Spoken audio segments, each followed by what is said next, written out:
This is the 2002 LEGO Star Wars set number 7133 Bounty Hunter Pursuit. With 253 pieces, it originally sold for just $30 in the United States. However, if you want one of these today used, it'll run you between $150 and $200. New and sealed box, $300 to $400. Quite the price hike there, but this is a classic LEGO Star Wars Episode 2 Attack of the Clones set. It's one that many had hoped would be remade in 2022 with the 20th anniversary of said movie, but alas, that didn't happen. A cool part about the box is it shows the three minifigs and their names, with Obi-Wan, Anakin, and in the middle Zam Wessel. But there's also a separate shot of the Claudite version of Zam Wessel. Of course, this was a time where alternate builds were on the back of the box, and there's this really cool helicopter you could also build out of the parts in the set. It then has a different angle of one of these speeders. It's got some movie shots, and it shows off other sets available from Episode 2 at the time. I've had this box sealed in my collection for a little over 2.5 years at this point, so it's kind of surreal to finally be opening it. I, in all honesty, intended to open it much sooner after I bought it, but I just ended up sitting on it, and it looks like there's a cardboard box inside. What a weird setup. This is something they did do in the early days, and I hate it because these boxes end up like bending, because we're all suckers for nostalgia. This is the back of the manual. We have the set we're taking a look at today, of course, the Tusken Raider encounter, the Slave One, Obi-Wan Starfighter, the Jedi duel set, and some other smaller playsets with figures. Be sure to subscribe to my YouTube channel for the latest 2000 LEGO Star Wars set news. Now, I was not expecting this. Separate numbered bags with the picture of the set on them inside. That is just crazy different for LEGO Star Wars. Now, I know they did this during this era. I just didn't know they did it on this specific set. This is really cool. I almost want to just have these sealed on their own and not open them. It's like wild to see something like this. This figure certainly didn't age well after 20 years. There's only a couple of bright spots I can point to, like the chrome lightsaber hilt and having the Padawan braid detail on the front of his torso. Other than that, it's a yellow LEGO skin tone figure from the early 2000s. These just weren't the best in general. I also think the hair color on this Anakin looks particularly poor. More of the same here from Obi-Wan Kenobi. The chrome lightsaber hilt still looks nice, but everything else is a bit jarring given the 2002 release of this set, the yellow skin tone, the contrast of the orange, the simplistic Jedi robes. It's not a bad looking figure, it's just 2002. The best figure in this set, though, hands down, is Zam Wessel. They went balls to the wall with her. They really maxed out that minifigure budget for the early 2000s, giving her hip and leg printing. I mean, they're insane here. Surprisingly, no arm printing. No back print either, but that's the early 2000s for you. We also have the OG LEGO musket piece for her sniper weapon. She gets a nice helmet that very much reminds me of Power Miners, Rock Raiders, but certainly fits her with the goggles that can drop down to completely now cover her face, albeit a bit goofy looking. But I believe this was the first LEGO Star Wars minifigure with a double-sided face print. The real first LEGO minifigure with a double-sided face print belongs to Harry Potter. And LEGO made perfect use of the double-sided face at the time, giving Zam Wessel the shapeshifter face as her second face. It's a bit jarring seeing the yellow skin underneath of all of the gray, but it's still an amazing use of what at the time was a pretty new concept. It looks great here, and certainly something that I'd love to see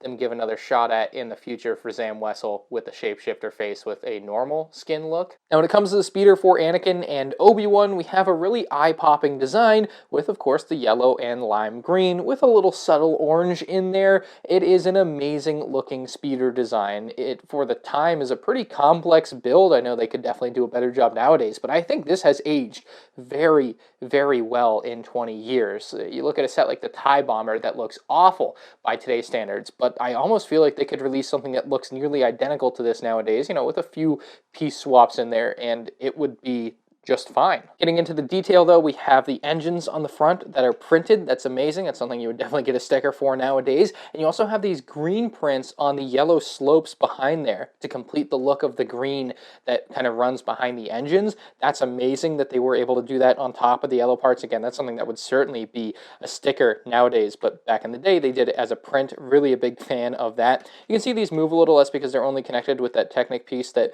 extends out of the 2x2 brick there, so they do have a little bit of give to them, but it also means they aren't completely flat in there. They actually slope slightly down. I think that creates a nicer look for the set, makes it look a little bit less rigid. I really love the chromed out mug pieces being used as, I believe, headlights on the front of the set. You can see the bottom side of them is white because that's, I guess, where it would be held when it was getting chromed, but the rest of the part looks amazing in chrome there. Something I don't love about the design, I would say, is the bottom here where the black piece is just a little flat looking. It makes the set lose a little bit of that sleekness that it has on top. It's just so flat and square on the bottom. Definitely something that would be improved in a modern day design, passable for the time and even today, but something that definitely could have been done better. They did a better job on the back end using these yellow pieces that really add a nice shape to the underside of the speeder. And then we get into the cockpit area, you know, where Anakin and Obi-Wan have some nice chats and falls. Something I did not expect getting into the set was seeing handlebars for Obi-Wan to grab onto.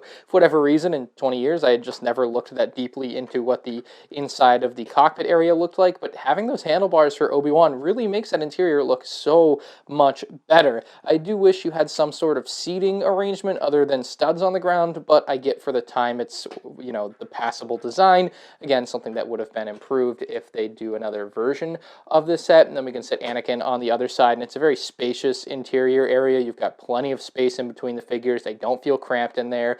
The windshield adds a nice bit to the front there. Finally, we can see a beautiful rear end for the speeder, even with a pair of brake lights. And then we even have a trunk on this boy. You just pop this open, and I believe you could definitely fit both lightsabers in. You just have to take the hilts and the blades away from each other, but really a great storage area in the back of the speeder there. Beautiful design. Lovely, lovely, just lovely. I don't know, I can't gush over it enough. It's so good. The bigger of the two speeders included in the set is Zam Wessel's speeder. It's actually considerably bigger, although I would say they feel to be about the same weight. Certainly Zam Wessel's is a little bit less dense than what we see with the Jedi speeder, but this one looks amazing too. It's its own unique design. Dare I say there's not much in Star Wars, at least Lego Star Wars, that looks very similar to this. So it's a very unique set, of course, from a color point of view, but even the shape of this thing is a very fun and unique shape. And it actually has some really cool play features that I had no idea about. I'd like to start out with just how great these printed parts in this set are, though. You have these really awesome printed details on the front fangs of this ship, and it's something that LEGO would certainly use stickers for today, and perhaps for the printed windshield piece, as great as it does look with a print, a sticker would be better because of the dull look of the print. It would probably better match the color with a sticker there, so that's something that's kind of a debatable topic. If we look to this piece, I think it's something where you could definitely say, yeah, a sticker might be better. It's definitely a give and take with some of these parts, but there is a green print there, albeit you can hardly see it. It's nice that they printed it, but a sticker in some cases, surprisingly, I hate that I'm saying this, does work better. Now it's got a couple of blasters on the front of the ship. It doesn't have any type of like bomb dropping function or anything, so those are the only weapons on this thing. As we move to the rear of the ship, you'll see a couple of red lights, which definitely remind me of the brake lights that we saw on the other speeder, but you can get inside the cockpit of this one really easily. All you have to do is pull down on this piece. It doesn't even have a really strong connection, which can actually be I would say a bit annoying because it can really easily fall out during the course of play. You saw me just barely shake the thing and it falls right out forward. So that's definitely a bit of a problem. Maybe it's a pro in some people's eyes, but it does come out super easily. You can see the really big pit that Zam Wessel has to fit into, though, with the printed control panel at the front. That pit might be a bit of a problem getting the figure out. Let's test it out. Now, unlike on the Jedi speeder, I don't believe there's anywhere to place the lightsabers for Zam Wessel. I would not recommend pushing the legs all the way in. I'm just not going to put myself through that trying to get the figure out. But with her barely in there, you can close that up, and let's see, yeah, if you flip it upside down, of course, she'll fall out. The final feature on this one, though, is something I had no idea the set had, and it's something that is really complex for 2002 in my eyes. If you pull back on these clear pieces, these front fangs will just fall off. The ship blew up. It's really cool. Like, you pull this back, you can see that is the Technic piece that kind of connects into the wing there, and it basically releases it, allowing it to fall off the side of the ship. It's a really ingenious design, especially for the early 2000s. But reloading it is pretty straightforward. You basically line up the tiles like so, push it in, and let that one go so it's now attached, and then you do the same on the other side, and your ship is good and ready to go. And the thing is, you might assume it's a weak connection, and these are going to fall off easily, but it does feel like it's pretty strong. You can actually pick the thing up by the tip, and while it definitely has a bit of give to it. It's not just immediately falling off the second you touch it. So to me, the build feels pretty sturdy, even though it has a play feature that would make you think otherwise, where the set literally falls apart. I mean, that's a play feature that makes you wonder, will the set hold up under scrutiny? And this one, in my eyes, does, although you should probably just hold it from back here anyway. This is one of the best LEGO Star Wars sets of the early 2000s, and the price on the secondary market certainly reflects that. However, if you can afford that price, I've been thoroughly impressed. I think you would be too if this is something you've been eyeing for a while. LEGO Star Wars did not revisit it on the 20th anniversary of Attack of the Clones. It gives you no confidence that they're going to revisit it anytime soon in my eyes. This is one certainly worth picking up and adding to your display collection. It's something that would really pop on any LEGO Star Wars display because of its unique color scheme. With the nostalgia goggles on, this set's like a 9.5 out of 10. If you just swap out the figs, you've got a nearly perfect LEGO Star Wars set in my eyes. So let me know what you guys think about this one in the comments section below. Leave a like if you enjoyed. You can check out more 2002 LEGO Star Wars set reviews on the end screen now.